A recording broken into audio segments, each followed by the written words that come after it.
নমস্কাৰ, মই বিনীতা ৰাজপুত আৰু আজি মই তোমালোকক এটা দুষ্ট আপু হাতীৰ সাধু শুনাম। আশা কৰোঁ তোমালোকে মোৰ সাধুটো শুনি খুব ভাল পাবা। সাধুটো শুনাৰ আগতেই মোৰ চেনেলটিক লাইক, কমেণ্ট আৰু ছাবস্ক্ৰাইব কৰিবলৈ কিন্তু নাপাহৰিবা। আহাচোন আপু হাতীৰ সাধুটো শুনো। বহুত দিনৰ আগৰ কথা, এখন ডাঙৰ হাবি আছিলে। হাবিখনত আপু নামেৰে এটা বৰ দুষ্ট হাতী আছিলে। আপু হাতীয়ে হাবিত থকা বাকী জীৱ জন্তুবোৰক বৰ অশান্তি কৰিছিলে।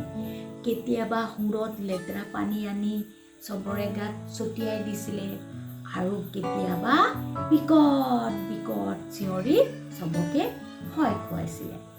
এদিনাখনৰ কথা, পৰুৱাৰ ৰাণী আপু হাতীক লগ পাই বুজনি দিলে, আপু ককাইদেউ, তই যে হাবিত থকা জীৱ জন্তুবোৰক ইমান অশান্তি কৰ, নাপায় নহয় ককাইদেউ এনে অশান্তি কৰিবলৈ।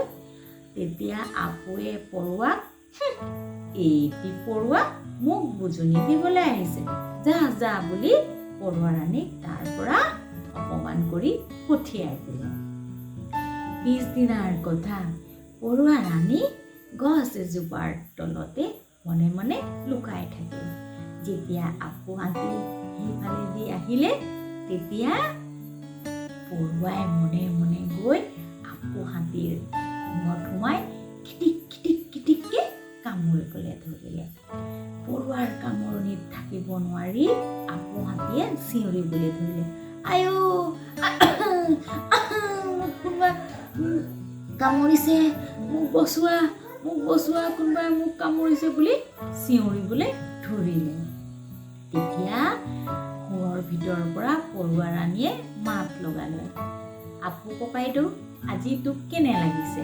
তয়োতো হাবিত থকা জীৱ জন্তুবোৰক বৰ অশান্তি কৰ, আজি তয়ো অশান্তি পালি, তোক কেনে লাগিল?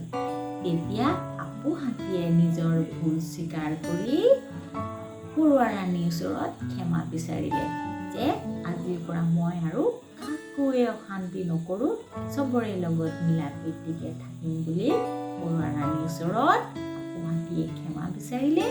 পৰুৱা ৰাণীয়েও আপু হাতীক মাফ কৰি তাৰ পৰা পঠিয়াই দিলে আৰু মোৰ সাধুটো ইমানতে শেষ হ'ল।